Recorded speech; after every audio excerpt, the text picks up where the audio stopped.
คนเฮาก็เพียงแค่หากินไปซ้ำตายเกิดมาเป็นคนยากคนจนก็หากินไปตายร่ำรวยก็หากินไปตายร่ำรวยก็คือพ่อแม่หาไว้นะ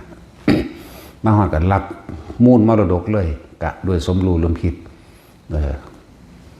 สมรู้ร่วมคิดซึ่งกันและกันเฮ็ดมาน้องกันก็เลยร่ำรวยมากแต่ว่าร่ำรวย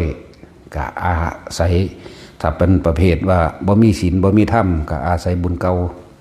เกิดมาใหม่ก็ลืมศีลลืมธรรมก็ทำลายตัวเองลงไปเกิดนรกใหม่อบายใหม่ก็มาเกิดเป็นพ่อแม่ลูกกันเป็นลูกหมาแน่พ่อแม่เป็นหมาแต่ของก็เป็นคือกันเป็นลูกปลาเป็นลูกกบเป็นแมงแข้งคาริโซแมงละง่ำผีเสือและนอนเป็นให้เป็นปวกน้ำกันเด้พวกรู้จักบอกพวกเขามีทฤษฎีสมคบคิดหรือสมรู้ร่วมคิดซึ่งกันและกันก็เกิดเกี่ยวกันตามกรรมคือการกระทำรวมกันนั่นเองโดยเฉพาะคำว่าจิตเจตนานั่นแหละจิตเจตนารวมกันเอาแบบนั้นเป็นยังเฮ้าเอาแบบนี้เป็นยังเฮ้าเอาระบาดกระเฮ็ดร่วมกันใส่ความคิดร่วมกันผู้ใดคิดไปในทางที่ได้เปรียบเอาเปรียบเอาตามผู้นั้นโอ้แม่นหมดแล้วมันสั่นเด้นั่นแหละ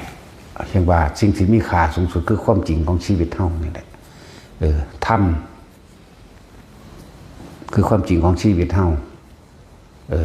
ความจริงของชีวิตเฮาเนี่ยมีแต่ทุกข์เท่านั้นเกิดขึ้นมีแต่ทุกข์เท่านั้นเปลี่ยนแปลงตั้งอยู่มีแต่ทุกข์เท่านั้นดับไปแล้วก็ไปเกิดใหม่ทุกข์เท่านั้นเกิดขึ้นทุกข์เท่านั้นตั้งอยู่ทุกข์เท่านั้นดับไปแล้วก็ทุกข์เท่านั้นเกิดขึ้นอีกเพราะว่ามันบ่ฮู้จักทางดับทุกข์แล้วก็มันก็บ่เห็นทุกข์พร้อมเด้ของคนน่ะว่าไผสิมาทุกข์มายากสำข่อยนั่นหมายความว่าบ่ได้ดังใจซื่อๆเด้นั่นแล้วก็เว้าแข่งกันเว้าอวดอ้างกันว่าผู้ใดทุกข์ยากลำบากกว่าไผสิจนสำข่อยไผสิบ่มีสำข่อยไผสิถูกเอาเปรียบสำข่อยเนี่ยนั่นแหละครับแต่ว่าบ่ได้ฮู้จักทุกข์แท้จริงเด้นั่นจักแต่ว่าบ่ได้ดังใจแล้วก็ทุกข์จังซั่นนะถึงว่า เรื่องของจักรว่าธรรมความจริงก็คือเกิดขึ้นมาแล้วการเกิดเป็นทุกข์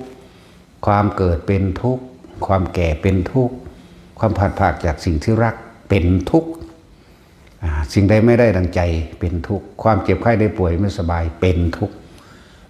ความตายเป็นทุกข์บ่งจากตัวนี้อะไรเอิ้นว่าธรรมความจริงเกิดมาทุกข์นั่นแหละ